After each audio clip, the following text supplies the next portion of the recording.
The Senate will come to order. Senator Neville, would you please lead us in the pledge? Spectators, please rise and join with me in reciting the Pledge of Allegiance.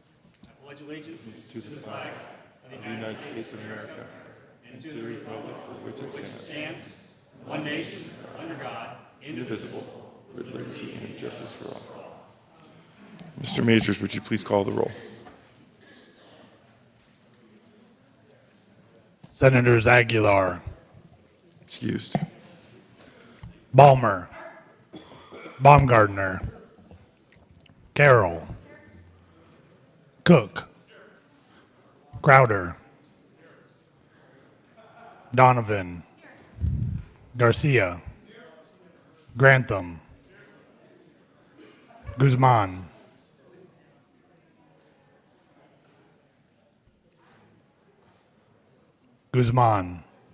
Absent. Heath, Absent. Hill, Hodge, Holbert, John, Johnston, Jones, Kafalis, Kerr, Lambert, Lundberg, Marble, Martinez Humenick, Merrifield, Neville, Newell, Roberts, Scheffel, Scott, Sonnenberg, Stedman, Todd, Ulibarri, Woods, Guzman, Heath. Mr. President, Here.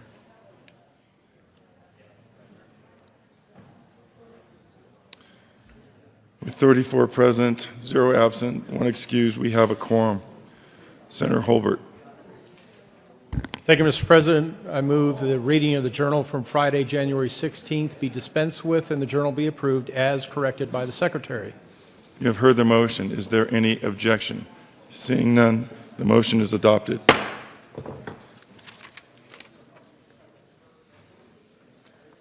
Senate Services. January 20th, 2015, correctly printed, Senate Bill 98.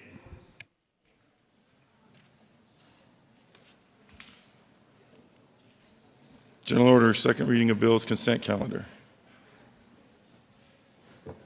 Senator Grantham. Thank you, Mr. President. I move the Senate resolve itself into the Committee of the Whole for the consideration of the General Order's second reading of bills consent calendar. The motion before us is to resolve the Senate into the Committee of the Whole for the consideration of General Order, second reading of bills, consent calendar. All those in favor say aye. Opposed, no. The motion carries. Senator Grantham will take the chair.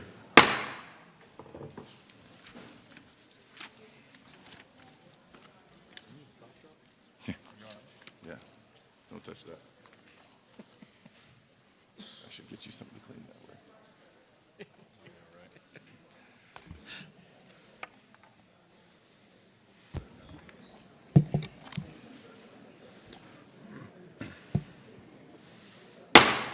Committee will come to order, and the court rule is relaxed. Mr. Majors, will you please read the titles to all the bills on the consent calendar?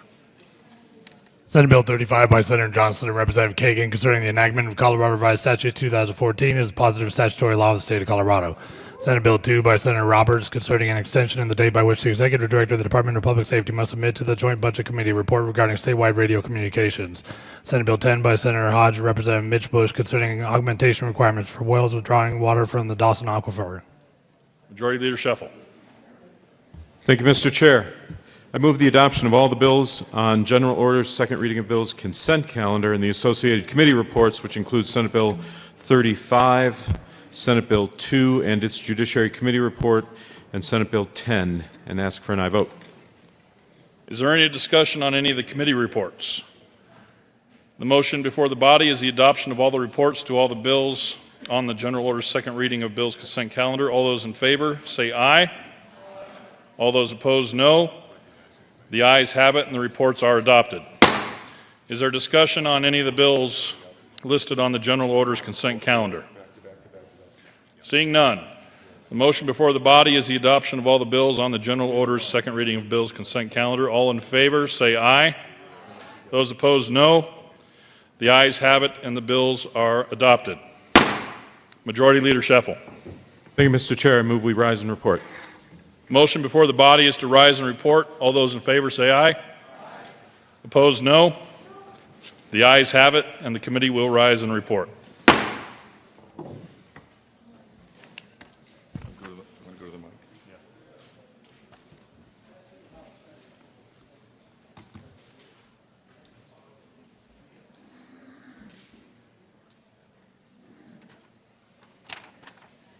The Senate will come back to order. Senator Grantham. Thank you, Mr. President. The committee has met and had 3 bills under consideration. Mr. Majors, would you please read the report? January 20th, 2015, Mr. President, your committee of the whole Big League report is under consideration of the following attached bills being second reading thereof makes following recommendations thereon. Senate Bill 35, Senate Bill 2 is amended, Senate Bill 10 passed on second reading in order and gross placed on the counter for third reading and final passage. Senator Grantham. Thank you, Mr. President. I move for adoption of the report. The motion is the adoption of the committee of the whole report. Are there any no votes? With a vote of 34 ayes, 0 no, 0 absent, 1 excused, the committee of the whole report is adopted. Now read this. Senate Bill 15-035, Senate Bill 15-002 as amended. Senate Bill 15-010 passed on second reading and ordered engrossed and placed on the calendar for third reading and final passage.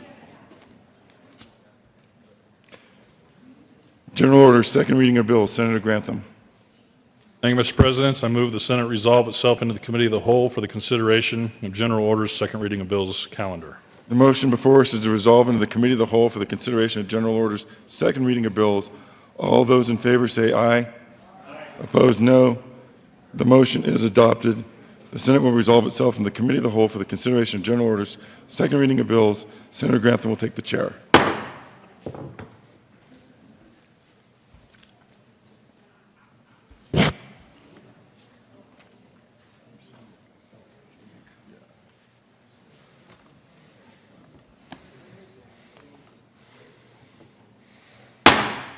The committee will come to order, and the court rule is relaxed. Mr. Majors, would you please read the title to Senate Bill 5? Senate Bill 5 by Senator Cook and Representative Foote concerning medical testing in certain first-degree assault cases. Senator Cook.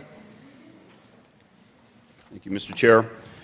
I move for Senate Bill 5 and the committee report from Judiciary. To the committee report, Senator Cook. Thank you, Mr. Chair. The Senate Bill 5, the amendments came out at 5-0, unanimous. The first amendment was that they strike degree, amend printed Bill 2, line 4, strike degree and insert degree dash definitions. Page 3 was strike 10 through 17, the reason being that this is a crime of violence and therefore probation is not really an option. It would go to DOC. And the court has options to give restitution through once the person gets on parole. That's the committee of the report. Is there any further discussion on the committee report? Hearing none, the motion before the body is the adoption of the Judiciary Committee report. All those in favor say aye. All those opposed, no. The ayes have it, and the report is adopted. Senator Cook, to the bill. I'm sorry? Okay. All right. Thank you, Mr. Chair. The bill is basically adding mandatory blood draws on first-degree assault. There's mandatory blood draws already for second-degree assault and third-degree assault, and third-degree assault is a misdemeanor. So this is adding it to the first degree if you assault a peace officer, a fireman, medical service provider, et cetera. And so it's basically adding it to, like I said, the first-degree assault. We had testimony from a lieutenant from Blackhawk who confronted an armed robber.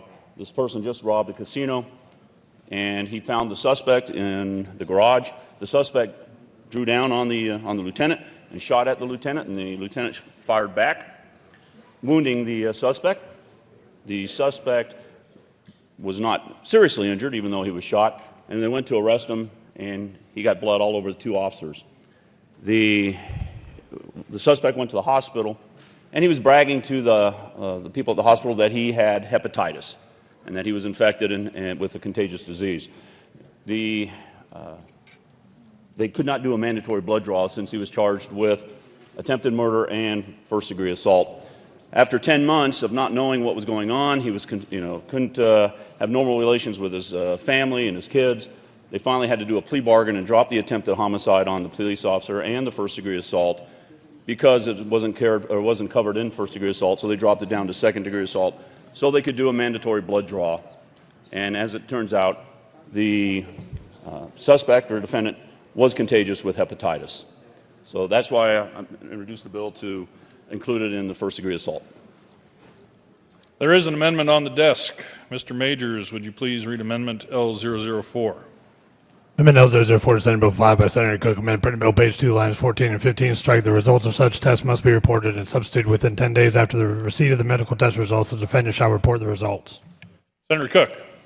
Thank you, Mr. Chair.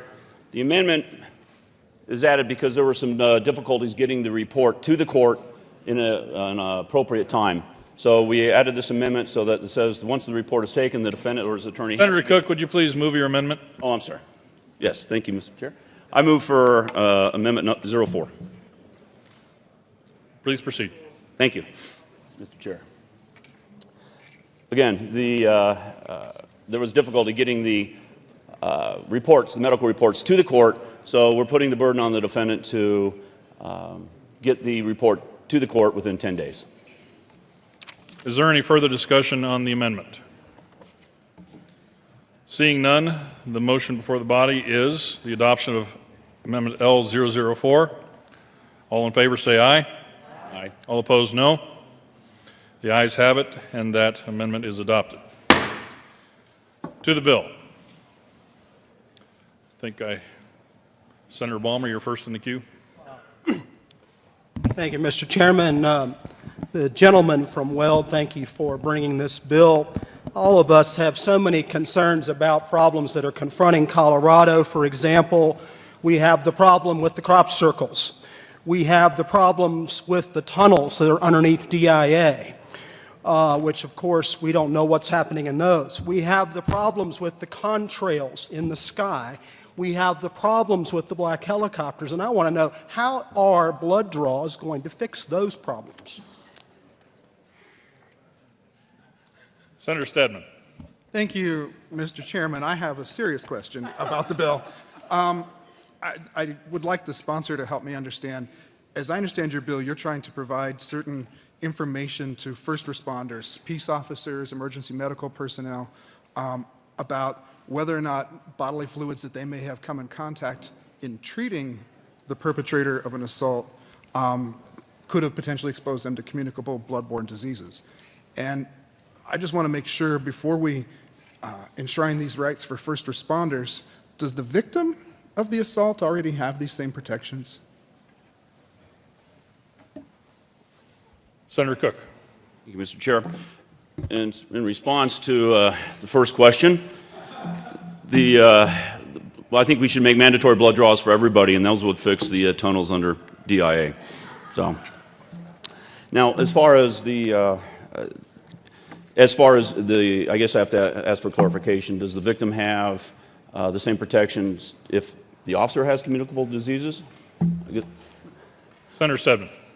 Thank you, Mr. Chairman.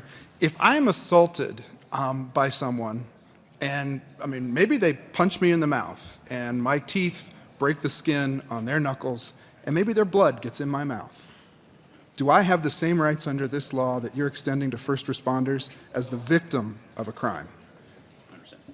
Senator Thank you. Cook. Thank you, Mr. Chair. As the law is written currently, no. It's, like I said, currently in the second and third degree assault, and it was just written pretty much the same as that. I'm not sure what the court can do, if the court can order a mandatory blood draw anyway for a citizen victim. So this law does not cover anyone but first responders. Senator Stebbins. Thank you, Mr. Chairman. Well, I, was understanding what you're trying to accomplish for the first responders, but the under-inclusion of the very first person that may have come in contact with the perpetrator's bodily fluids, the victim of their crime, seems to me to be a pretty serious omission. I'm wondering if you'd be open to maybe providing them the same opportunities to know what they've been exposed to that you're trying to do for first responders. Senator Cook. Thank you, Mr. Chair. I would be very open to that, to allowing the same protections to citizens or victims of crime. Bill being a senatorial 5.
The committee will come back to order.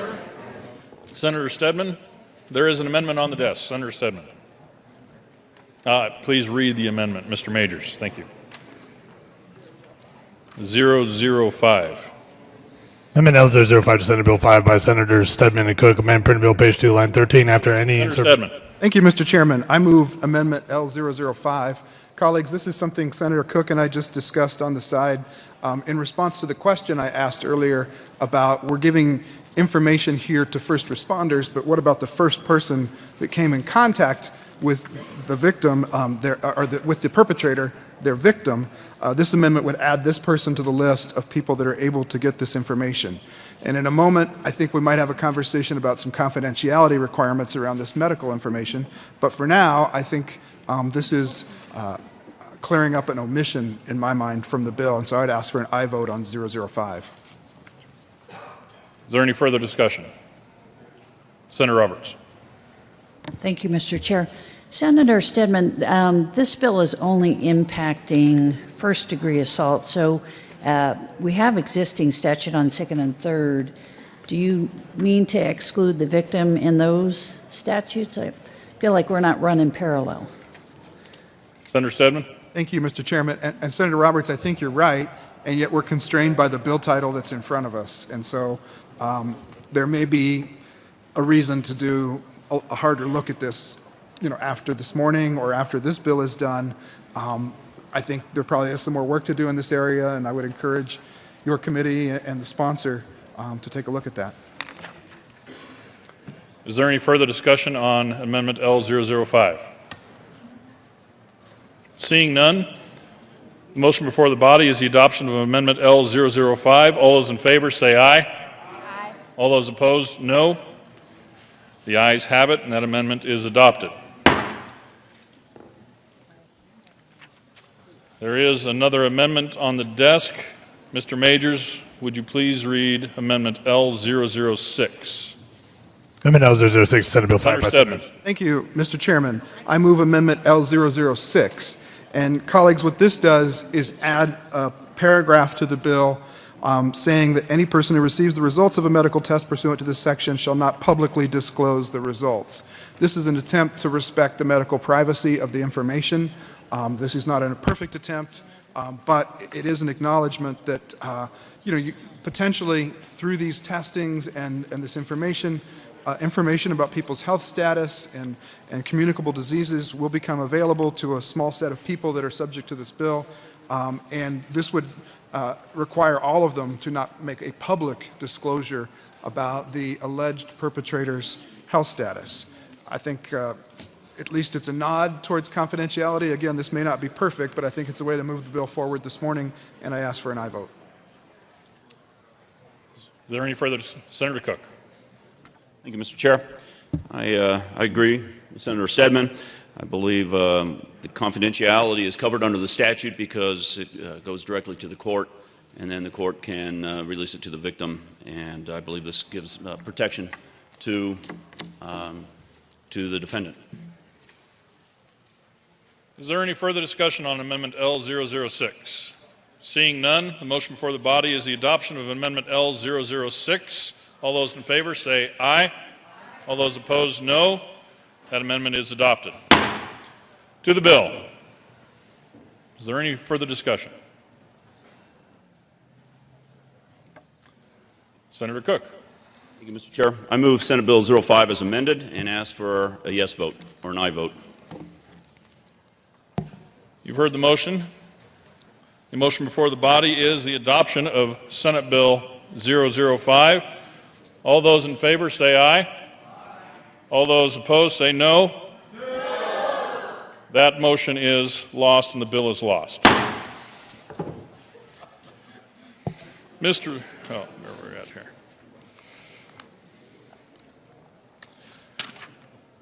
Majority Leader Scheffel. Thank you, Mr. Chairman.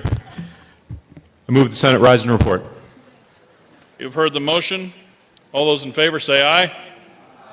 All those opposed, no. The committee will rise and report.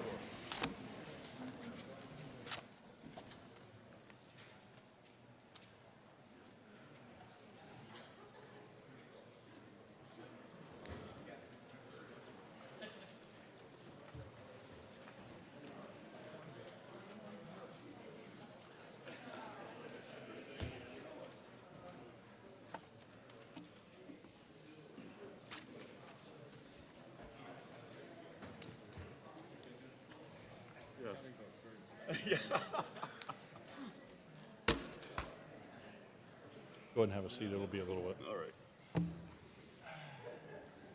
You guys ready?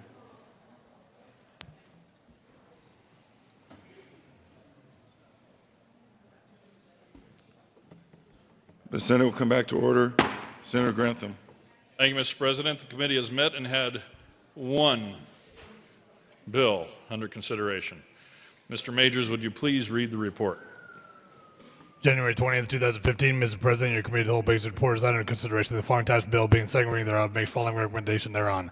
Senate Bill 5 is amended, lost on second reading. Senator Grantham. Thank you, Mr. President. I move for adoption of the report. You have heard the motion. There are no amendments, except this one. Mr. Majors, would you please read the amendment? House 001 to Senate Bill 5. Senator Cook moved to amend the report of the committee of the whole to show that Senate Bill 5 as amended did pass. Senator Cook. Thank you, Mr. President. I move for Committee of the Whole Report 001 and move that the report of the Committee of the Whole to show that Senate Bill 005 as amended did pass. You have heard the motion. Is there further discussion?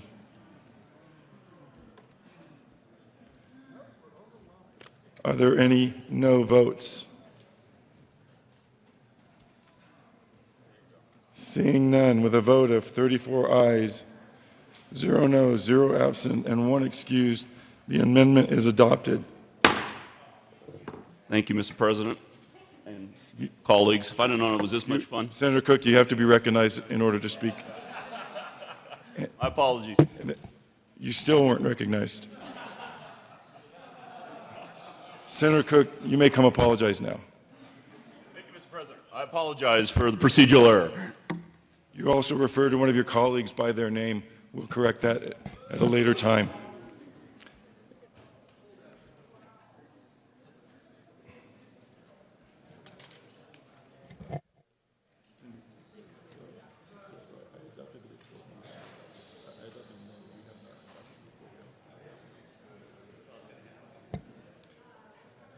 So before us is the motion to adopt the report of the Committee of the Whole. Are there any no votes? Seeing none, with 34 ayes, 0 no, 0 absent, 1 excused, the report is adopted. And now I read the report. Senate Bill 1505 as amended passed on second reading and ordered engrossed and placed on the calendar for third reading and final passage. Consideration of resolutions. Mr. Majors, would you please read the title of House Joint Resolution 1005? House Joint Resolution 1005 by Representatives Ransom and Melton and Senators Lumberg and Aguilar concerning the commemoration of the birthday of the Reverend Dr. Martin Luther King, Jr. Senator Lumberg. Thank you, Mr. President. On behalf of myself and our co-sponsor, Senator Aguilar, do move House Joint Resolution 1005 and ask that it be read in length. Mr. Majors. Whereas the Reverend Dr. Martin Luther King, Jr. was born in Atlanta, Georgia on January 15, 1929, graduated from Morehouse College with a Bachelor of Arts degree in 1948, graduated from Grozer Theological Seminary in 1951, and received a PhD from Boston University in 1955. And whereas Reverend Dr. King's faith, resiliency, and commitment to justice became known worldwide through his speeches, writings, and actions. And whereas Reverend Dr. King declared that the moral responsibility to aid the oppressed did not stop at the edge of his street, town, or state when he wrote, "I cannot sit idly by in Atlanta and not be concerned about what happens in Birmingham. Injustice anywhere is a threat to justice everywhere." And whereas Reverend Dr. King withstood attacks on his home and family, among numerous other threats and setbacks, standing firm in his conviction that although the arc of the moral universe is long, it bends towards justice. And whereas Reverend Dr. King led the Montgomery bus boycott, a 13-month protest beginning in 1955 against the segregated city bus lines. And whereas the Montgomery bus boycott led to the integration of the Montgomery city bus system and is widely credited as the beginning of the civil rights movement in America. And whereas in 1957, Reverend Dr. King was elected president of the Southern Christian Leadership Conference, an organization formed to provide leadership for the burgeoning civil rights movement. And whereas between 1957 and 1968, Reverend Dr. King spoke more than 2,500 times, wrote 5 books as well as numerous articles, led protests, helped register African American voters, was arrested more than 20 times, was awarded 5 honorary degrees, was named Man of the Year by Time magazine, and became the symbolic leader of the African American community as well as a world figure. And whereas on August 28, 1963, Reverend Dr. King directed the March on Washington, wherein more than 200,000 Americans gathered in the name of equality and civil rights, and which culminated in Reverend Dr. King's historic I Have a Dream speech.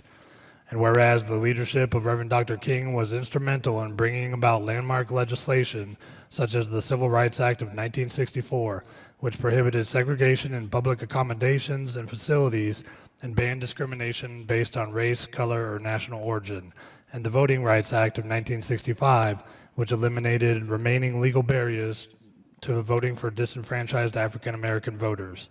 And whereas in 1964, Reverend Dr. King was awarded the Nobel Peace Prize for his tireless and selfless work in the pursuit of justice for African Americans and other oppressed people in America. And whereas Reverend Dr. King's 13 years of nonviolent leadership ended abruptly and tragically on April 4th, 1968, he was assassinated while standing on the balcony of the Lorraine Motel in Memphis, Tennessee. And whereas Reverend Dr. King's life and work continue to echo in our lives as we strive to reach the lofty goal he set when he said, "Let us all hope that the dark clouds of racial prejudice will soon pass away and the deep fog of misunderstanding will be lifted from our fear-drenched communities, and in some not too distant tomorrow, the radiant stars of love and brotherhood will shine over our great nation with all their scintillating beauty." And whereas Reverend Dr. King's birthday is a federal holiday in the United States and a state holiday in the state of Colorado, which is celebrated each year on the 3rd Monday in January. And whereas on Monday, January 19th, 2015, we celebrate the 29th anniversary of Reverend Dr. King's holiday. Now, therefore, be it resolved by the House of Representatives of the 70th General Assembly of the State of Colorado, the Senate concurring herein, that we, the members of the Colorado General Assembly, hereby encourage appropriate observances, ceremonies, and activities to commemorate the federal and state legal holiday honoring the Reverend Dr. Martin Luther King, Jr. throughout all cities, towns, counties, school districts, and local governments within Colorado. Be it further resolved that copies of this joint resolution be sent to President Barack Obama, Honorable Governor John Hickenlooper, the Congressional Black Caucus, the National Black Caucus of State Legislators, and the members of Colorado's congressional delegation, Senators Michael Bennet and Cory Gardner, and Representatives Diana DeGette, Jared Polis, Scott Tipton, Ken Buck, Doug Lamborn, Mike Kaufman, and Ed Perlmutter. Senator Lundberg. Thank you, Mr. President. Members, please be seated. Members, it is really our privilege and honor as a body to recognize Dr. Martin Luther King's Jr.'s life today, even though the holiday that's set aside to commemorate his life was yesterday. The House passed this resolution on Friday, and it's most appropriate that we look back by a mere 24 hours to spend a few moments in honor of his contribution to our national history. And I heard over the weekend some words from a speech that he gave in 1965 in April that had just been recently found, and it reemphasized to me the real principle that he lived by. And it was 2 words: freedom and justice. And those are principles that, though we may interpret them differently, we certainly agree on their value in our culture. Myself and a few of my colleagues have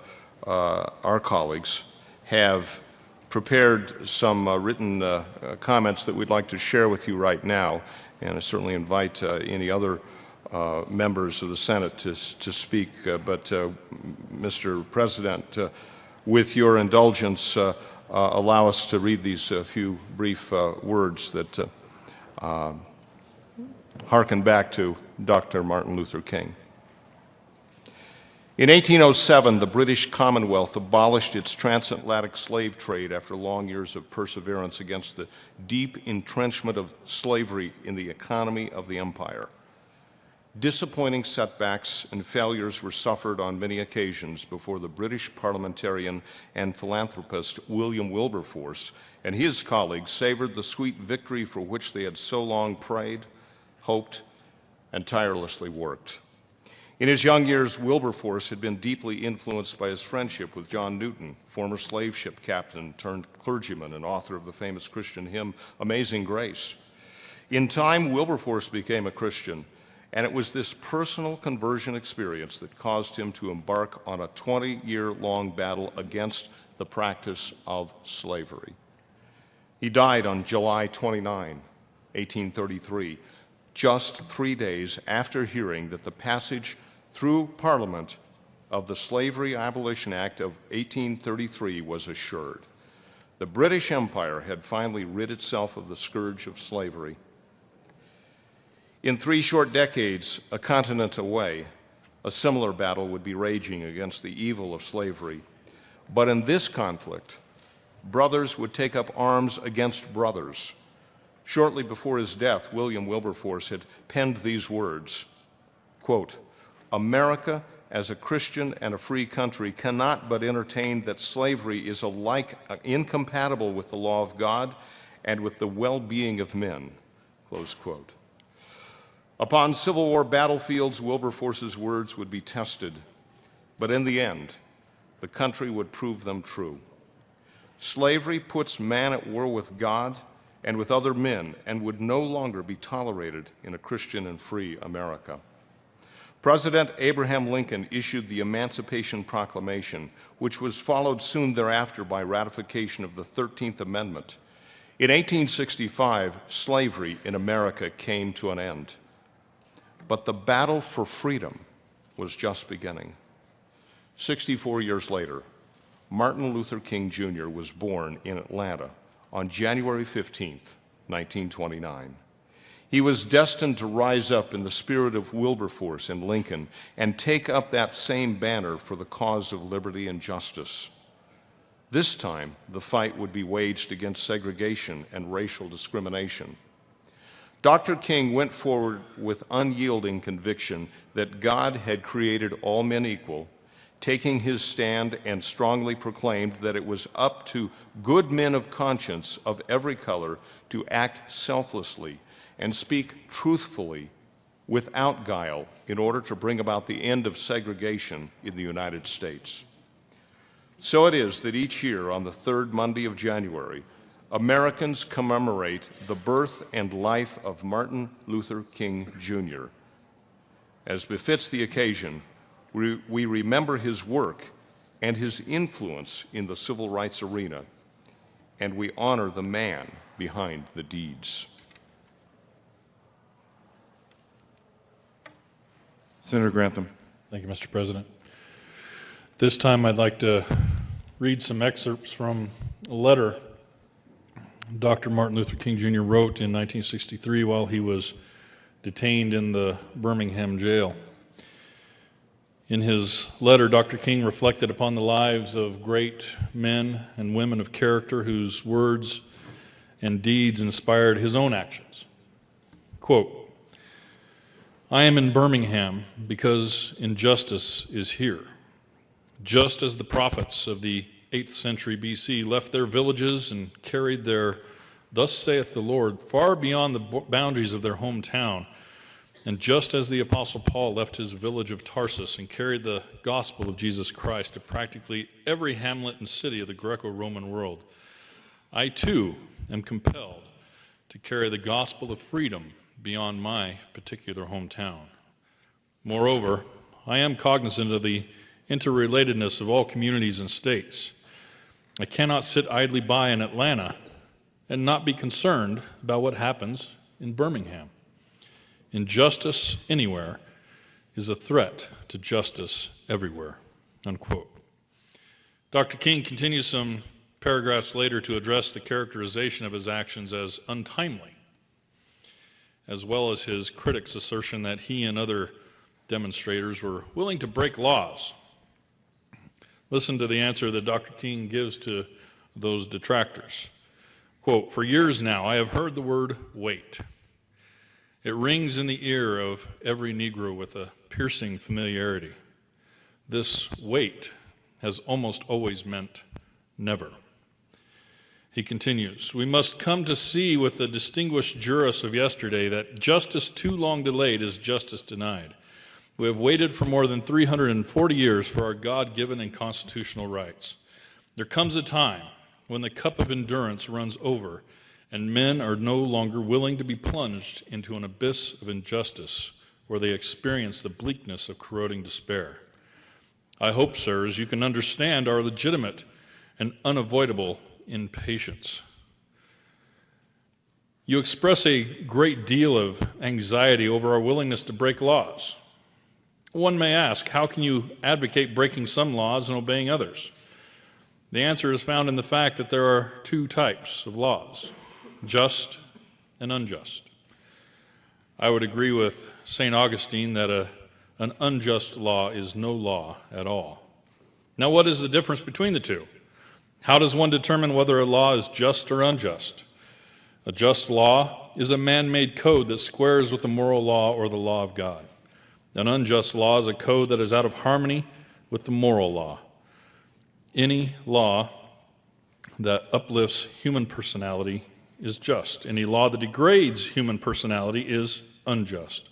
All segregation statutes are unjust because segregation distorts the soul and damages the personality.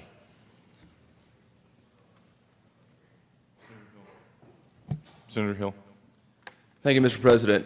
Colleagues, from Dr. King's remarks, I think it's critical that we ask ourselves, what are we to conclude about the foundations of justice?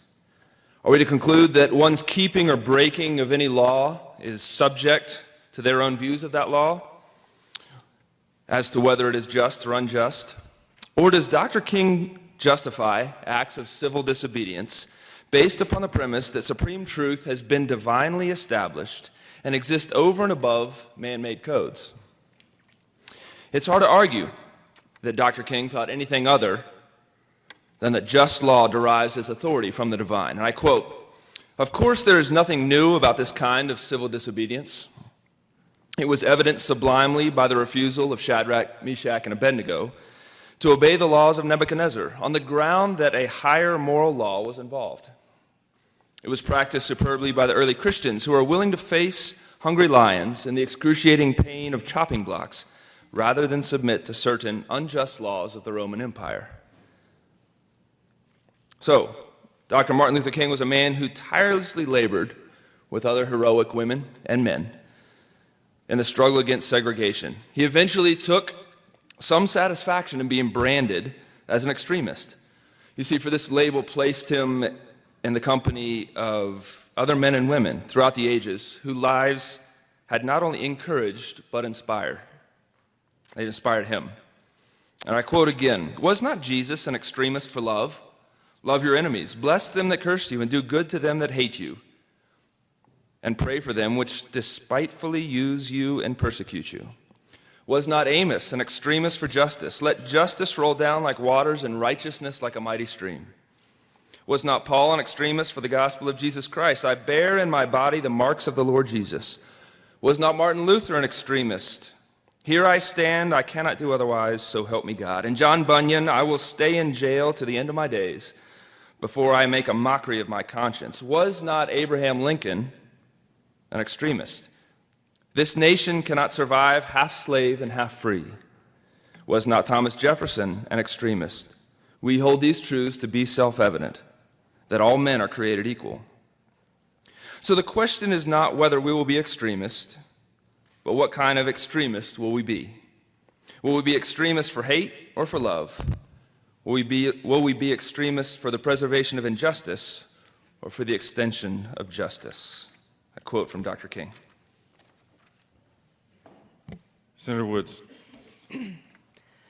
Dr. King's letter from behind the Birmingham jail wall continues. Quote, I have no fear about the outcome of our struggle in Birmingham, even if our motives are presently misunderstood. We will reach the goal of freedom in Birmingham and all over the nation, because the goal of America is freedom. Dr. King was clear about the moral things of life and was unashamed to testify to them and to God, from whom he believed that moral law comes.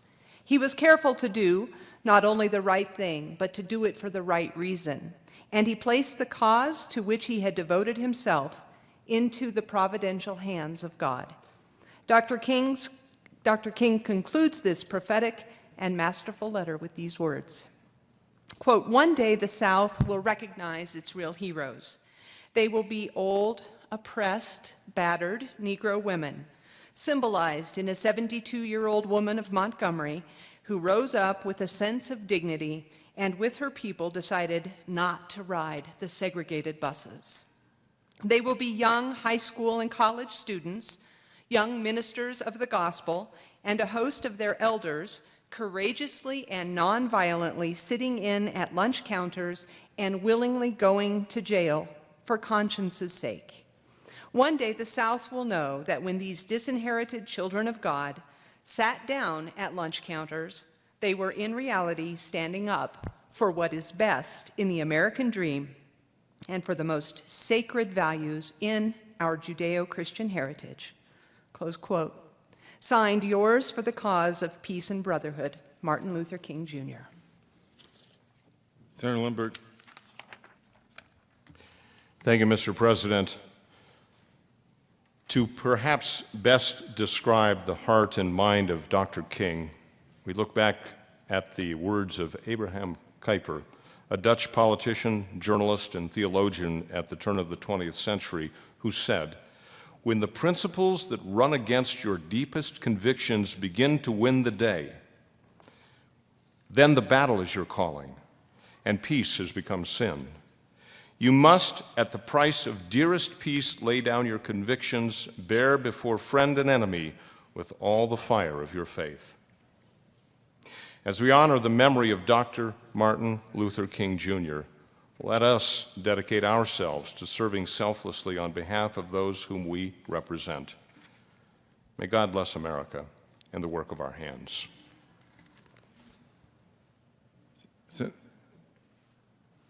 Senator Crowder.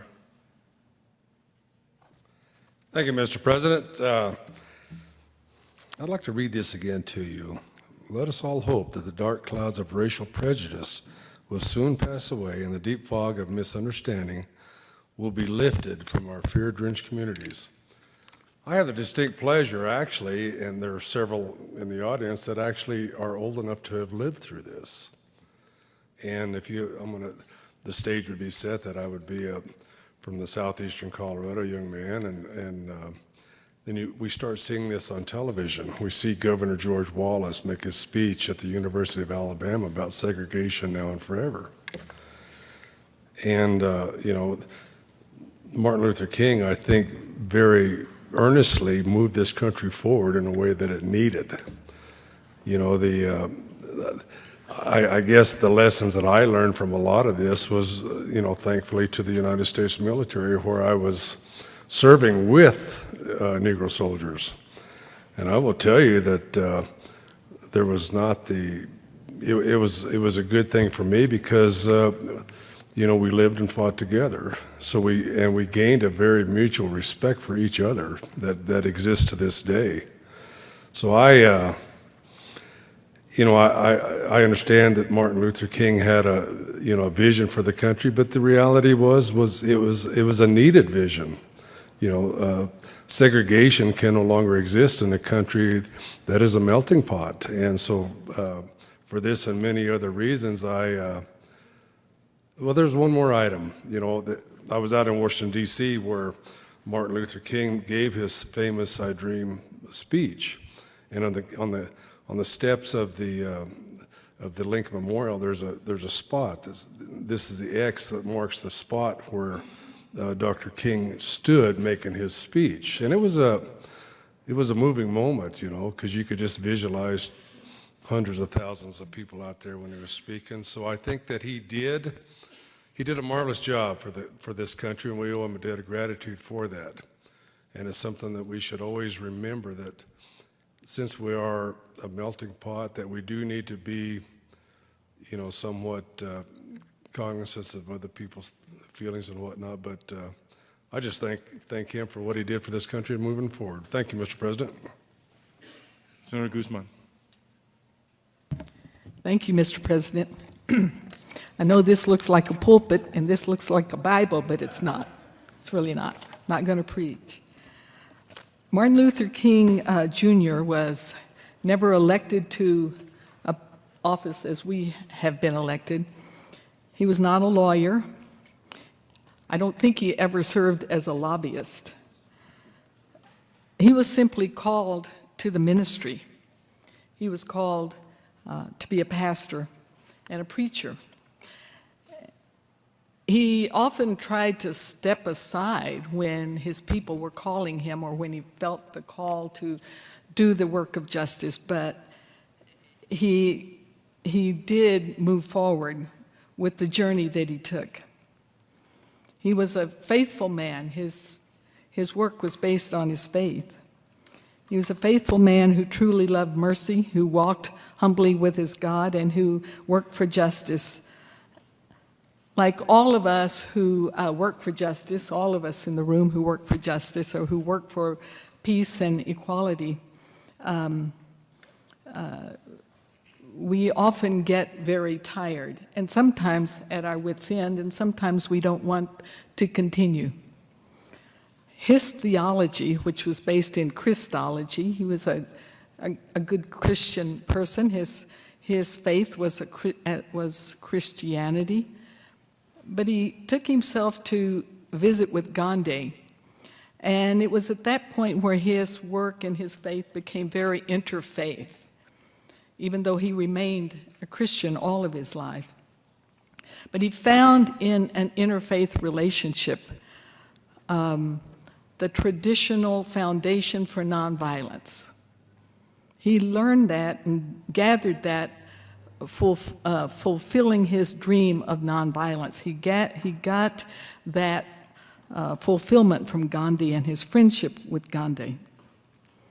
So many times we feel, a lot of people who have been called to be leaders get very tired and hurt. But he always found his energy in his faith, and there is a hymn that was always very important to him. Actually, is one of my favorite hymns. This is a hymn. I'm not going to sing it unless I can get the good senator from Berthoud to come up here and help me sing it. But I won't sing it. But I have sung this hymn with wheat farmers on the eastern parts of Colorado when their wheat crop was torn down by storms. I've sung this with the congregations and the people of Lyons, Colorado, when flooding took away not only their homes, but their businesses. And they had lost so much of what they had lived for. It's all about, just like the wheat farmer on the eastern plains and the people in Lyons who said, "Why me, Lord? Why does this injustice come?" And so what they do, and what I think the words of this hymn say, is just take a moment, as King did.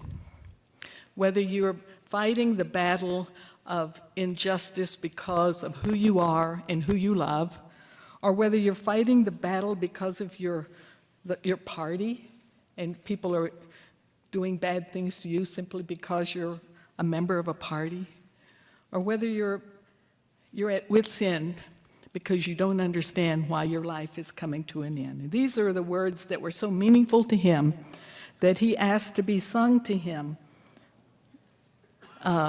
every time he met. And it's called "Precious Lord, Take My Hand." Precious Lord, take my hand, lead me on, let me stand. But I am tired, and I am weak, and I am very worn. Through the storm, through the night, lead me on to the light. Take my hand, precious Lord, lead me home. When my way grows drear, precious Lord, linger near. When my life is almost gone, hear my cry, hear my call. Hold my hand, lest I fall. When the darkness appears and the night draws near, and the day is past and gone, at the river I stand. Guide my feet, O Lord, hold my hand. Take my hand, precious Lord, lead me home. May he always rest in peace, and may we always be energized by his great courage. Senator Ulibarri. Thank you, Mr. President, and thank you, colleagues, for your comments this morning. I woke up this morning after marching yesterday in the Parade, and my feet were sore, but my spirit is lifted in hearing the words from my good senator from Denver, the good senator from Berthoud, the good senator from Canyon City, the good senator from Arvada, and the good senator from Colorado Springs. I think it's appropriate that we spend time in this chamber to honor the legacy and the actions of Dr. Martin Luther King, because the lessons he taught us so many years ago are still applicable today.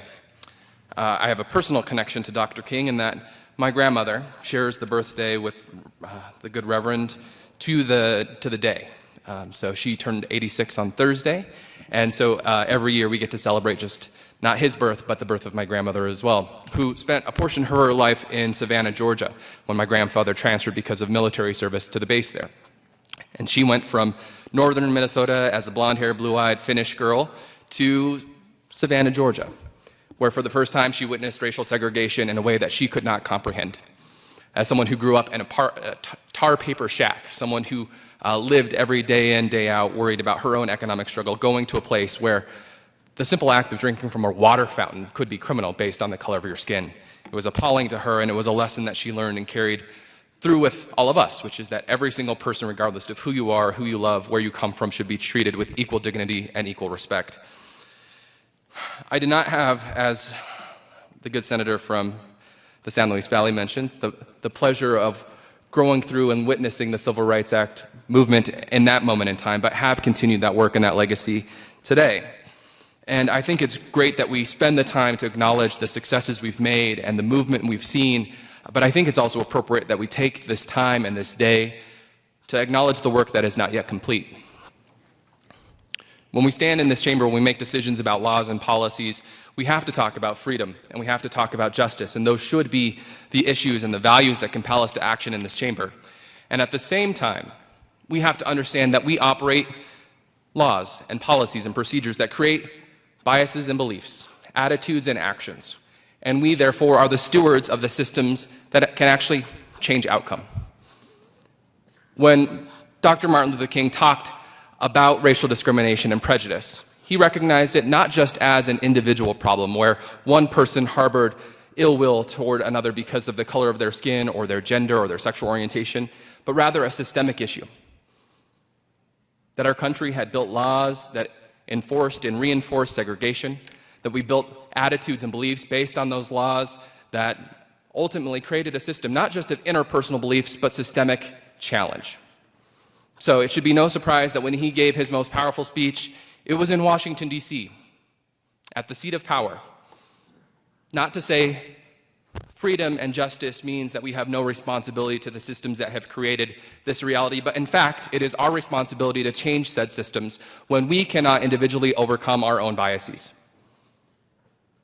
There's a reason why the National Guard was compelled to desegregate schools. It was because individual attitudes and beliefs had persisted for too long, but it meant that the government and our public structures must act. So let's put that in the context of today. We can honor his legacy and say we support the work that happened in the past, but we must also acknowledge that there is a duty to continue that legacy in our policies today. We live in a state, and we live in a country where, unfortunately, the color of your skin still dictates the outcomes of your life in many instances. And we need to acknowledge when that happens, and then, as Dr. Martin Luther King Jr. commanded us to do, as every single person who marched to D.C. that day commanded us to, it is our responsibility then to change those systems and those outcomes. That we cannot stand here and defend his legacy and at the same time erode the protections in law to make sure folks aren't discriminated based on the color of their skin, their national origin, their sexual orientation, their disability, that we still have the responsibility in honoring his legacy to continue that work. I also want to take a moment to acknowledge how he became so successful. And the good Reverend had mentioned this about the history of nonviolent struggle and what he learned from Mahatma Gandhi. But it wasn't Dr. Martin Luther King Jr. who did that work on his own. And the people who are often forgotten in this larger narrative is the young people who were taught in the nonviolent tradition of how to do civil disobedience. And this summer I read a book about the Student Nonviolent Coordinating Committee, which actually was formed out of the direct civil disobedience in the South, where they spent months preparing, being attacked by dogs, of how to curl in a fetal position and to not resist. Or when being assaulted, when trying to register voters, that you could not fight back. And the idea with nonviolent direct action is that you would resist and demonstrate the moral inequities that existed in this system. I read about a student nonviolent coordinating committee member who had his eye literally gouged out by a police officer when he was attempting to register voters in the South. And why did they do that? They did that to ensure that every single person in this great country could exercise their fundamental right to participate in this democracy, both by voting, but also being treated as full citizens in this great country. And today we see the same effort where folks are saying, I want to breathe free, that my life matters and the color of my skin should not dictate the outcome of police contact with me, that I should have the ability to be treated on the content of my character and the merit of my actions and not have disparate outcomes based on the area I grew up in or how I look. We are not there yet, but we have our charge before us, and I'm happy to do this work side by side with all of you. Further discussion? Senator Johnston. Thank you, Mr. President. I want to start this morning with a thank you both to the Senator from Berthoud who brought this, honored to have you up here today and so eloquently talking about it, and to the folks whose footsteps we walk in. I'm fortunate to have one of my role models whose seat I literally sit in, Senator Tate, is here in the back of the room. And so if you would welcome Senator Tate, please, who's here. You're out of order. Oh, I'm sorry. You are out of order. I did see the senator, but it is not time for that. Sorry about that. Sorry, Mr. President. Welcome, Senator Tate. See, I can do that. Sorry about that. The one other thank you I wanted to say is another person who represented my part of town for a long time, who fought for 10 years to pass this holiday, was Representative Wilma Webb, who eventually prevailed in passing this and making it part of our legacy, something for which I'm deeply proud. I just want to share one story with you, which is the story of my Thanksgiving trip. This Thanksgiving, I drove my entire family to Memphis. My in-laws live in Memphis, and so with 3 kids, it's a little expensive to fly these days, so we took the drive. And for those who've done it, you basically get on I-70 and drive for a day and a half and then take a right at Kansas City, and you get to Memphis. And it was that Tuesday night before Thanksgiving, and there's another route. When you get to Salina, you could hook a right at 135 and go down through Tulsa and up through Little Rock and into Memphis. And so we were driving through Kansas on that Tuesday night trying to figure out which route to take. My wife sitting in the passenger seat, reading her book, my 3 kids in the background, and as the sun starts to set on the now windmills that cover most of Kansas, we tried to decide which road to take. And we looked at the clock. It's about 5 o'clock. And in 2 hours, if we kept going straight, we'd end up in Kansas City, probably spend the night there. Or in one of the suburbs just outside of it, like maybe Ferguson, which was where in 2 hours, the grand jury was set to release its findings. So we got to Salina, and I looked at my wife, I looked at my 3 kids, and I looked back to Courtney and said, "What do you think?" And she said, I think we go to Wichita. And we did. Not because I didn't think we'd be safe if we went to Ferguson, not because I couldn't answer the questions for my kids about why is there smoke, or why are there ambulances, or what happened here. Those would have been the easy questions. I could have answered those. It was the harder questions I was afraid of. So we went to Wichita, and we drove instead up through Little Rock on the way to Memphis. And when you pass Little Rock, of course, you pass Central High School in Little Rock. And so when we drove by, I stopped on the side of the road so I could at least have my kids look out the window and see the beautiful, looks like East High School, the beautiful old building that is Little Rock Central High School. It was actually the first field trip I ever led as a teacher was to Central High School, and told them a little bit of the story. And you probably all remember the story of the Little Rock Nine, the first nine to integrate Central High School in Little Rock. And I will bet that everyone in this room remembers the exact same photo from that day that I do. I would bet what you don't remember is a photo of Orville Faubus, who was the governor of Arkansas, who was literally blocking the door to the 9 kids getting in. You might remember the 101st Airborne that had to be deployed to get them in the door, but I bet the image you remember is the one that I remember, which is an image of Elizabeth Eckford, one of the Little Rock Nine, walking in with her books, 101st Airborne on either side. And standing behind her is a little white girl, poodle skirt, arms full of books, screaming at the top of her lungs in Elizabeth Eckford's ear. I couldn't repeat at the microphone what she's saying, but the second part of it is go back to Africa.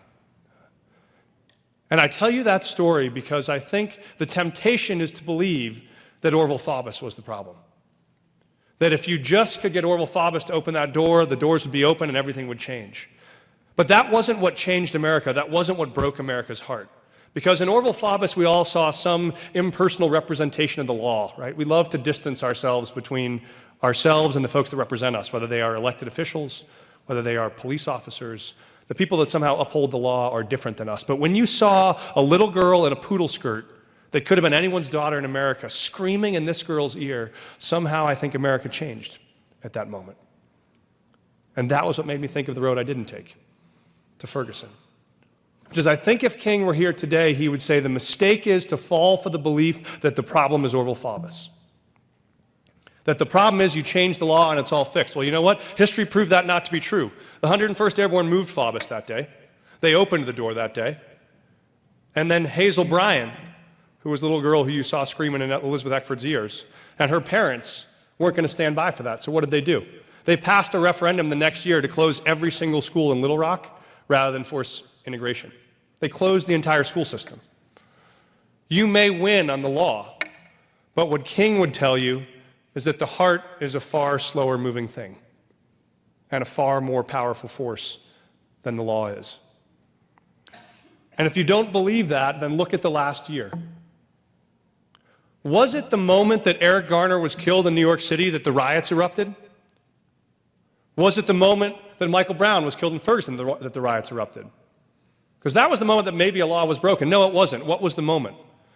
The moment was in 12 regular people. Folks like Hazel Bryan or like you or me sat inside of a booth and looked at the facts and came out and said, we think there was nothing wrong here. Those were the moments that broke America's heart. And it actually doesn't matter what you believe on the facts. What happened in that moment of heartbreak was people realized that in America there may be one country, but there are two fundamentally different lived experiences. And people saw those same set of facts differently. And that meant that fundamentally the rift felt much farther than closer. And the amazing thing is the American jury is maybe the most powerful institution in this country. The American jury has the power to make law. We think we do.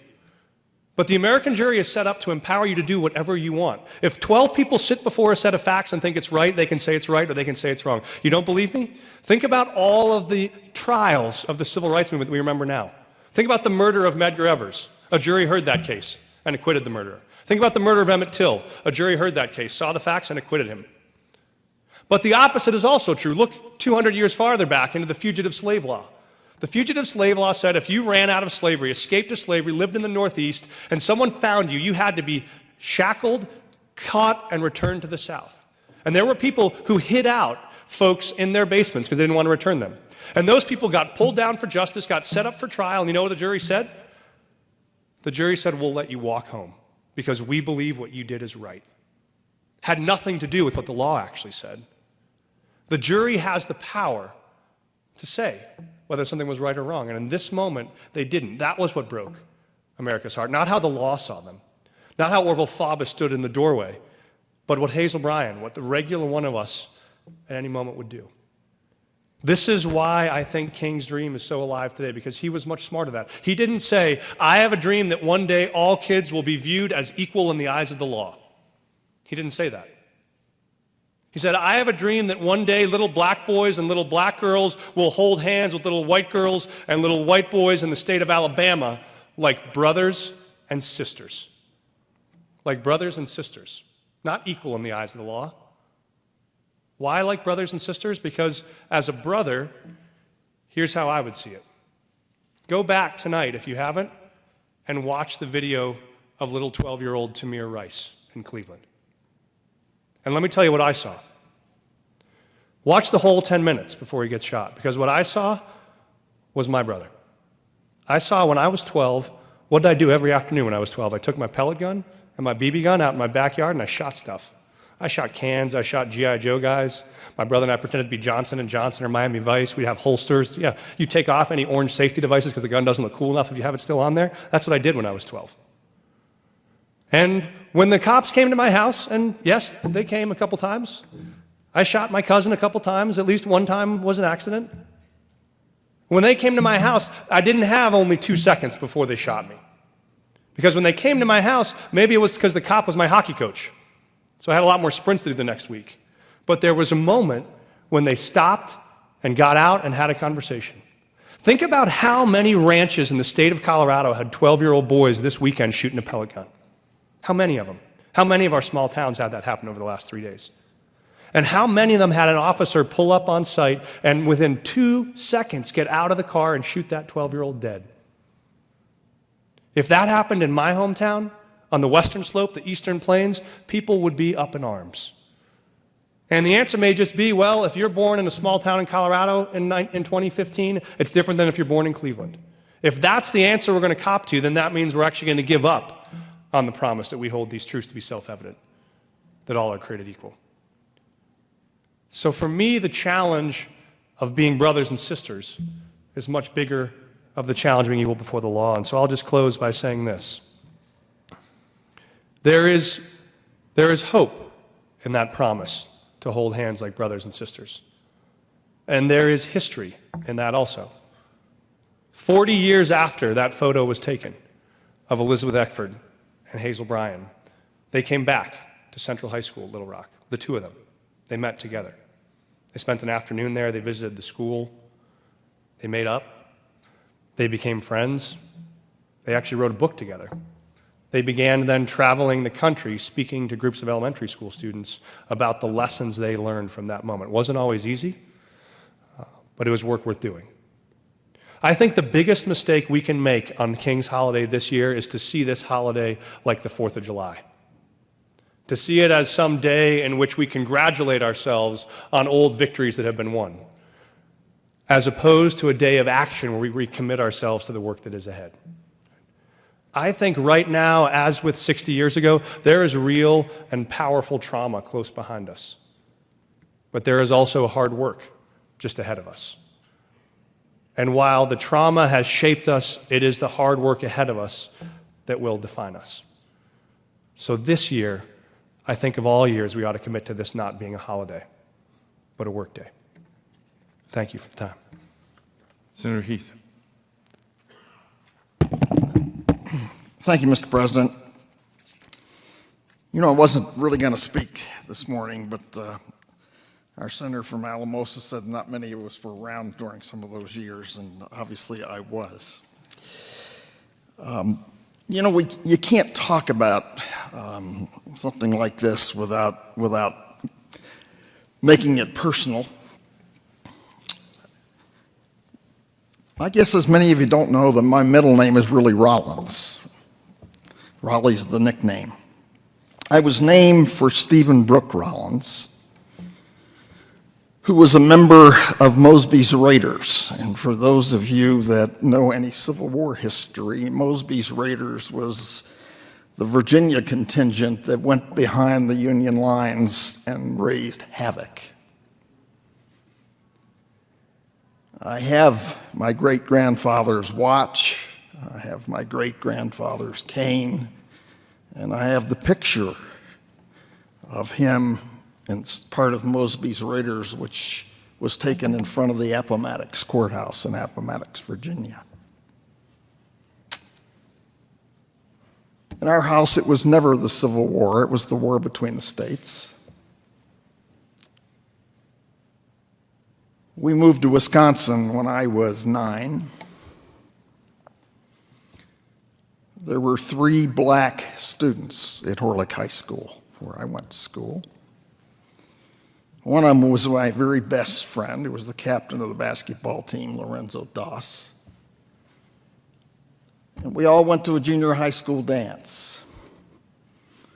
And I walked out of that dance with Lorenzo, and my father picked me up. And he saw me walking out with Lorenzo, and he said, "Son, did Lorenzo dance, or did that young man," you didn't say Lorenzo, "dance with any of the girls you danced with?" And I said, "Of course, Dad." And he said, "Son, you're never going back."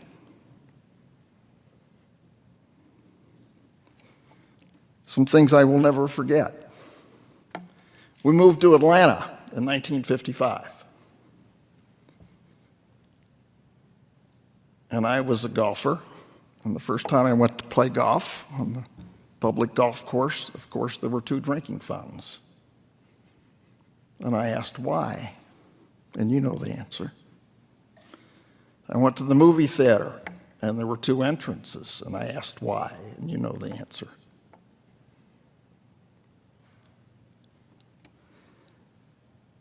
In 1967, I was in the 8th Infantry Division in Bad Kreuznach, Germany.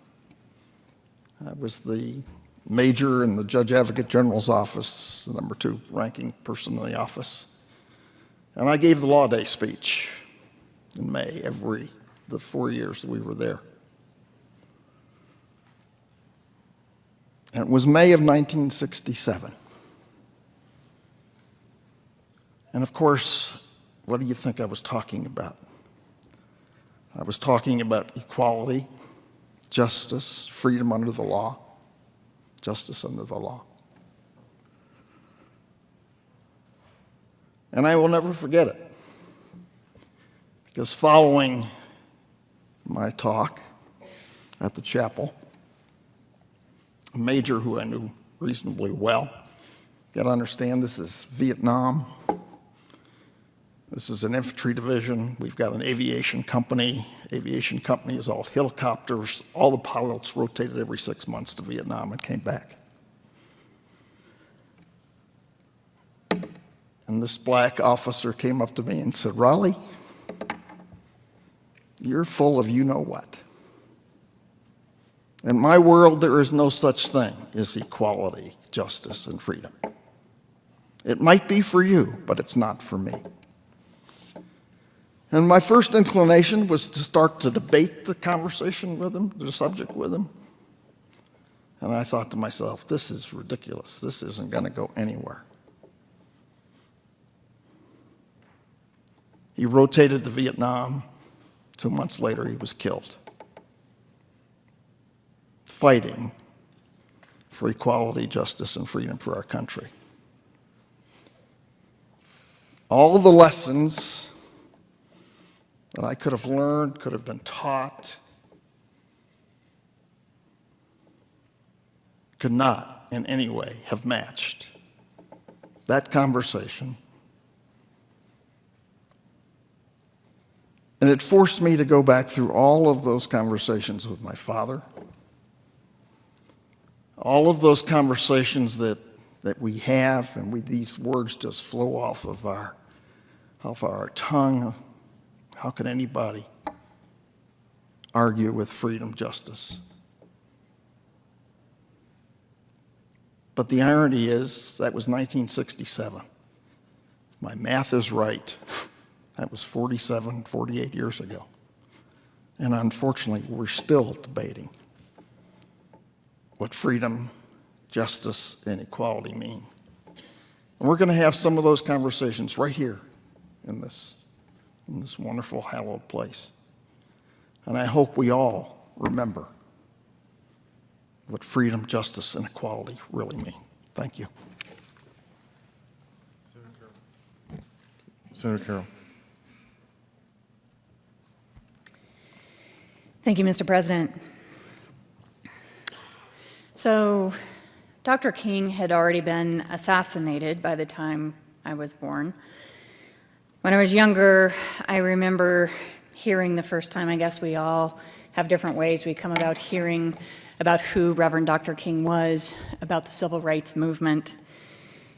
I remembered being both in awe of Dr. King and, frankly, a little bit surprised that there was ever opposition to the principles that he espoused.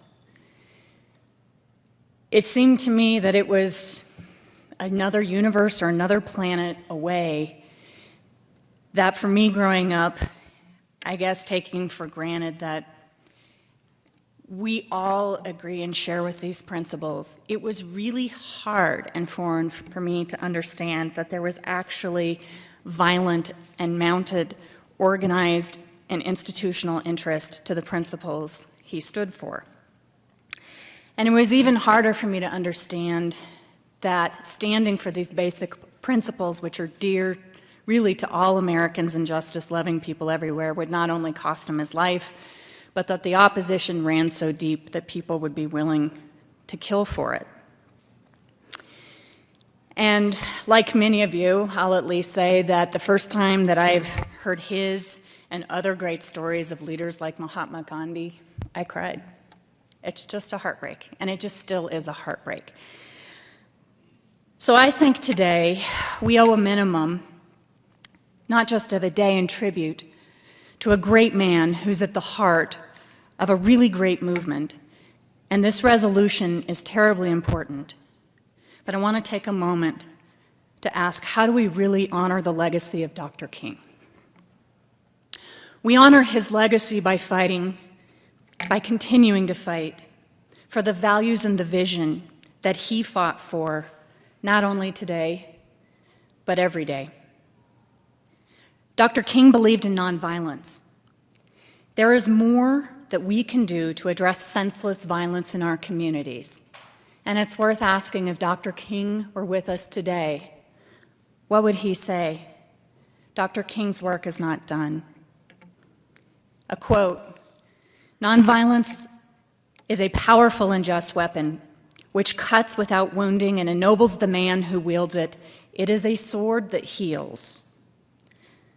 Dr. King believed that we needed to eradicate poverty.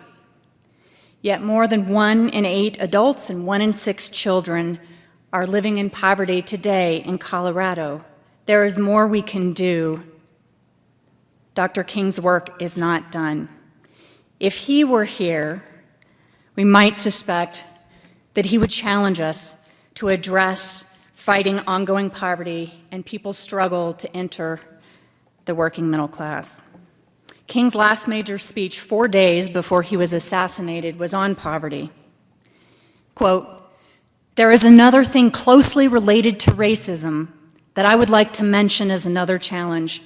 We are challenged to rid our nation and the world of poverty. Like a monstrous octopus, poverty spreads its nagging, prehensile tentacles into hamlets and villages all over the world." Dr. King believed that we were all created equal and loved by our Creator.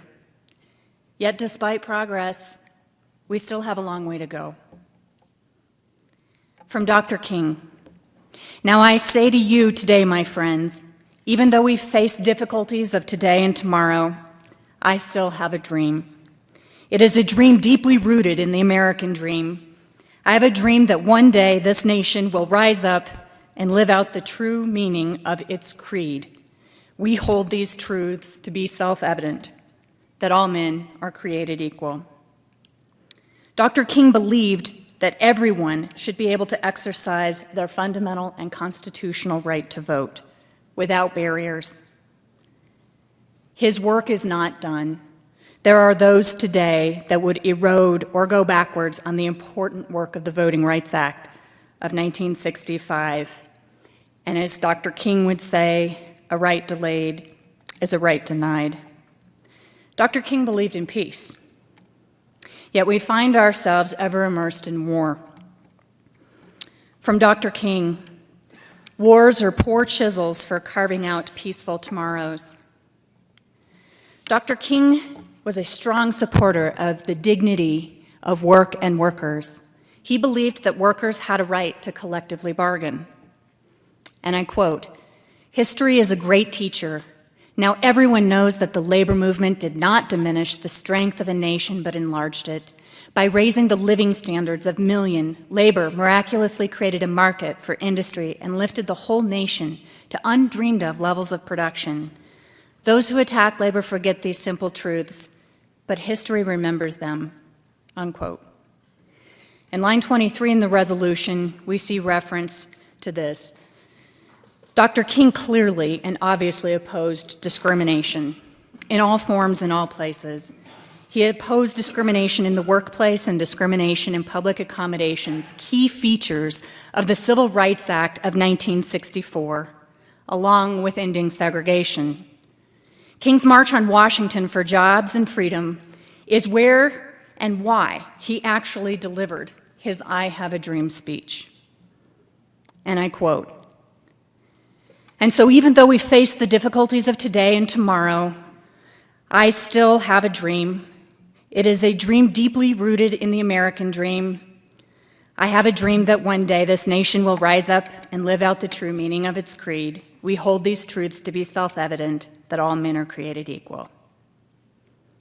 Dr. King believed that peaceful, law-abiding men and women should not have to fear for their lives from law enforcement. He opposed racial profiling then, and I suspect he would oppose it now. And I quote, "I look for a day when people will not be judged by the color of their skin, but by the content of their character." Dr. King believed that a good quality public education was a fundamental human right and an indispensable part of the path to freedom and equality. If he were here with us today, he would ask us to look at funding disparities in our schools, achievement gaps, and graduation rates. He would want us to look and make sure that all children, regardless of where they come from or their background, have an access to a top-rate public education as the beginning of a life of opportunity and freedom. And I quote, "The function of education is to teach one to think intensively and to think critically. Intelligence plus character, that is the goal of a true education." Dr. King believed in these rights for all people, all races, all religions, men and women all over the world. And it is in that vein that we can choose to honor the Reverend Dr. King today and every day.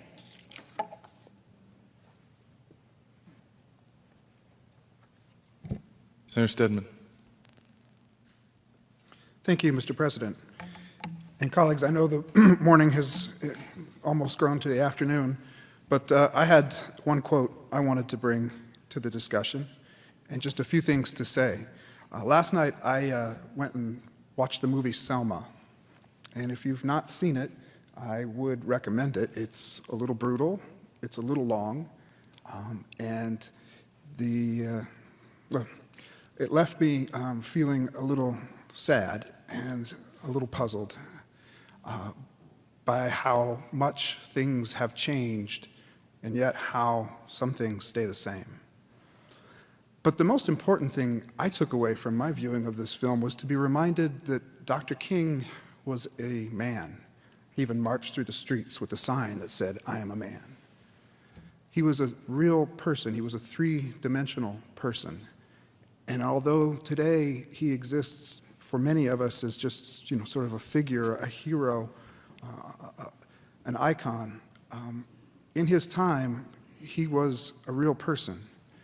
And he had his flaws, he had his faults, he made mistakes, he had his regrets.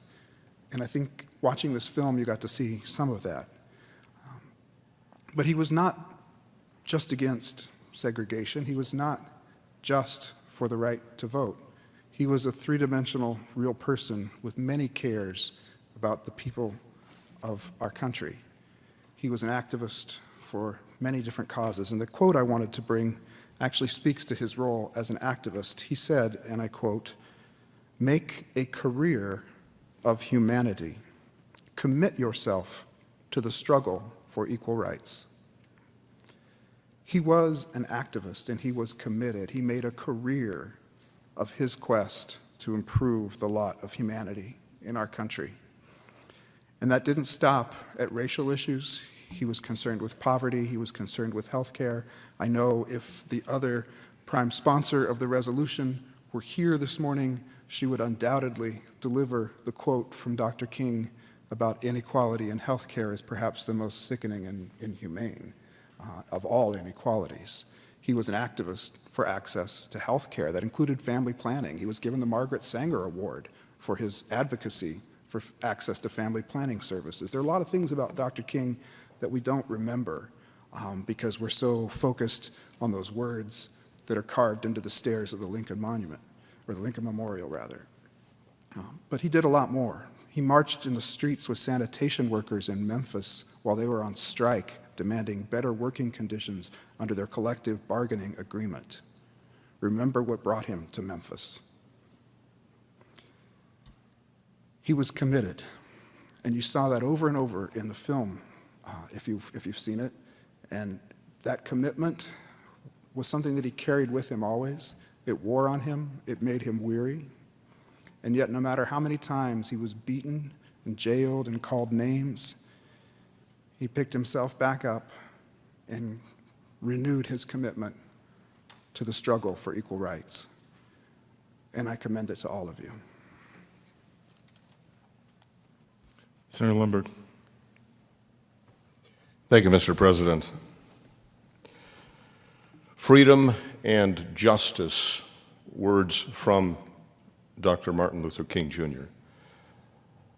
Words that we can nod our heads to.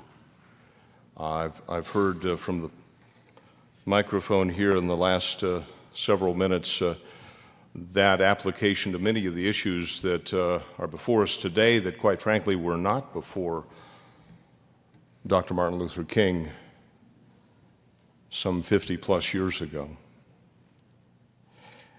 And the only thing I know is that he defined freedom and justice by the moral code of the supreme ruler of the universe. I pray that we will as well. And we must move forward to address the issues that we see before us. It would be inappropriate for me to conclude my remarks without reminding us that just 3 days ago, thousands of people gathered here at the Capitol to remind us that since that date that Martin Luther King was killed, not marking that date, but marking the date of 1973 when the Supreme Court changed the construct of the law, over 50 million children have been killed. They received neither freedom nor justice. We have much challenge before us. I pray that we will look back to the example of Dr. Martin Luther King as one of moral courage in the defense of freedom and justice. I pray that we will seek that foundation for whence we discover what that means. And I renew my motion for House Joint Resolution 1005. Is there further discussion? Seeing none, Senator Sheffield. Thank you, Mr. President. Colleagues, notwithstanding the swift passage of time that was referenced, this is some of the most important work we do. And as you all, I'm sure, would agree, this is time well spent. Mr. President, to further honor the life, legacy, and continuing work of Dr. Martin Luther King. I ask for a roll call vote and ask that the Senate chimes be rung. A roll call has been requested. The chimes will be rung. Is there further discussion? Seeing none, Mr. Majors, would you please call the roll? Senators Aguilar, excused. Balmer. Balmer, aye. Baumgardner. Baumgardner, aye. Carroll. Carroll, aye. Cook. Cook, aye. Crowder. Crowder, aye. Donovan. Donovan, aye. Garcia. Garcia, aye. Grantham. Grantham, aye. Guzman.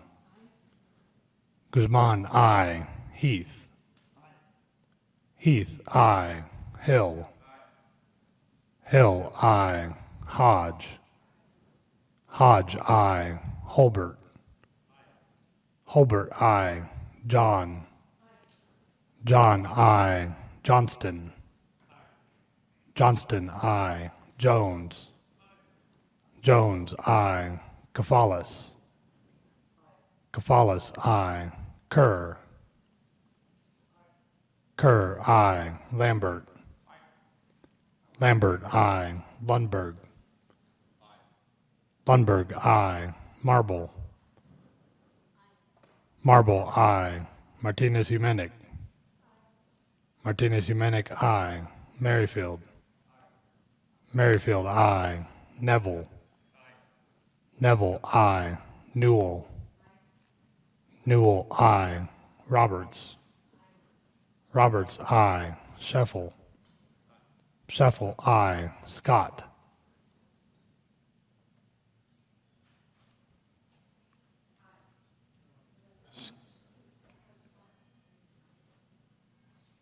Excused. Sonnenberg. Sonnenberg, aye. Stedman. Stedman, aye. Todd. Todd, aye. Ulibarri. Ulibarri, aye. Woods. Woods, aye. Mr. President. Aye. Mr. President, aye. With 33 ayes, 2 excused, 0 no, 0 absent. HJR 1005 is adopted. Co-sponsors. Do you want to? Senator Lindbergh. Thank you, Mr. President. I move that the current roll call be listed as co-sponsors, the morning roll call. Without objection, the morning roll call will be added as co-sponsors. Announcements. Now would be an appropriate time to welcome Senator Penfield Tate. Members, please join me in welcoming Senator Tate.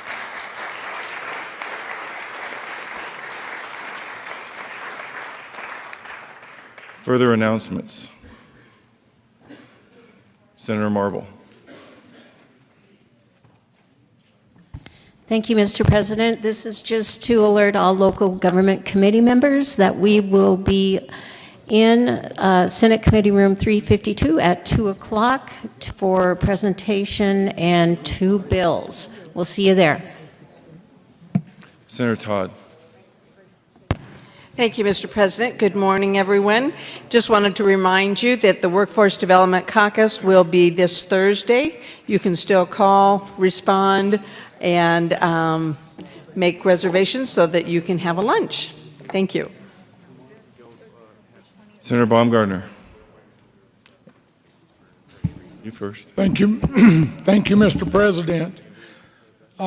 Members, we're here again to ask for donations for the Junior Livestock Auction, which is Friday night. My good friend from Senate District 5 and I are asking anybody from either side of the aisle to donate to both of us to where we can outdo the House. We don't want the House to outdo us here in the Senate, so we're taking up money collectively Senator Donovan. Thank you, Mr. President. Yes, we were removing the aisle rivalry and are now going to begin the chamber rivalry. And again, remember these dollars go to support continuing education at university or college for kids who want to pursue agribusiness. And consider the message that we could give to the student whose livestock that we purchased on Friday that the entire Colorado Senate has invested in their future education. That's a powerful message that I hope you guys will join me in supporting. Thank you. Senator Neville.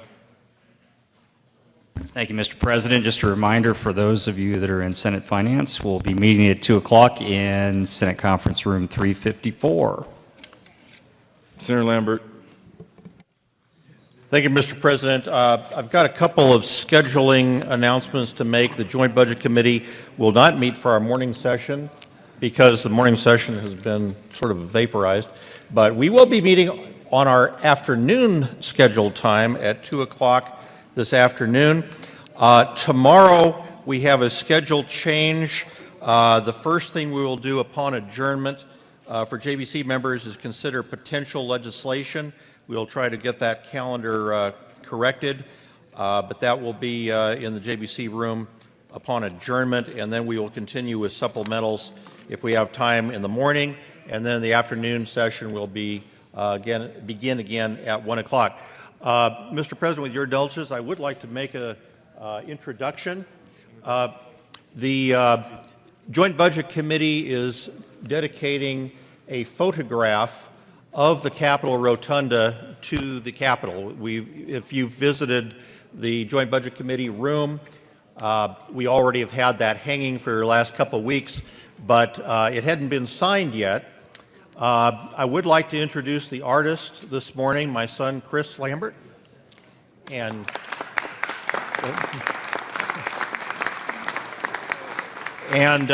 for those of you who can make it, we have busy schedules, but it is down in the rotunda temporarily all day long until about 5 o'clock this afternoon. And at 1 o'clock, we've handed out a little invitation. We'll actually have the signing of the picture by Chris down there at 1 o'clock this afternoon. Thank you, Mr. President. Senator Grantham. Thank you, Mr. President. Appropriations Committee, just a reminder, you did have on your desk this morning, you should have had a memo for the Appropriations Committee, just some of the general information about procedure and policy for the appropriations. Nothing surprising if you've been on appropriations, and most of us have in the past years. Also, just another reminder that tomorrow morning we will have our first Appropriations Committee meeting. We'll be hearing one bill at 8:30 up in 356. See you there. Senator Holbert. Thank you, Mr. President. Members, just a reminder to please put on your calendar for next Wednesday, 28th, at the Governor's Mansion, 5 to 7 p.m., bicameral, bipartisan meeting of the Colorado Beer Caucus. This is a discussion of the business of beer, and ask you to please put that on your calendar. I know there are a lot of receptions. There's a lot of things going on as the co-chairs of the Beer Caucus here in the Senate. Senator Jones and I would very much appreciate you being there. After Amendment 41, this is one of the opportunities that we have to meet with folks over in the other chamber and really understand who our colleagues are and how we can move forward this great industry in our state. Wednesday evening, January 28th at the Governor's Mansion, 5 to 7 p.m. Senator Jones. I agree. It will be a lot of fun. Come on over. Senator Newell. Thank you, Mr. President. I hope you are feeling somewhat better by this afternoon. Members, we tonight have the Kemp Center. We are the luckiest in Colorado to have the Kemp Center here, and we have at the University Club tonight is the Kemp Legislative Reception, and would love to see you all there. Thank you. Further announcements. Mr. Majority Leader. Thank you, Mr. President. Colleague, just a couple of three items. First of all, the Department of Revenue, if you've not yet registered your legislative plates, they will be in the building tomorrow, January 21st, Wednesday, from 8:30 a.m. to 1:30. Please make arrangements to see them. If that doesn't work for your schedule, see the Chief Sergeant, Frank Lombardi, and he will help get your materials over to them. Also, as many of you know, pictures are scheduled for this week. The photographer is set up in room 326, the old press room, also known as the John Denver room, at the top of the stairs just outside the gallery. Again, if you can't remember your times, Frank Lombardi has that schedule. And third, State Patrol has asked that we make an announcement for those of us that park in the circle. There's an ongoing concern with piggybacking, meaning people getting in either in front of you or behind you with your opening of the gate. Just be cognizant of that and be aware and report any unauthorized vehicles to State Patrol that you think might be entering the circle as you enter. No other announcements, Mr. President. Would move the Senate adjourn to 9 a.m. Wednesday, January 21st. You have heard the motion. Is there any objection? Seeing none, the Senate will be adjourned till 9 a.m. Wednesday, January 21st.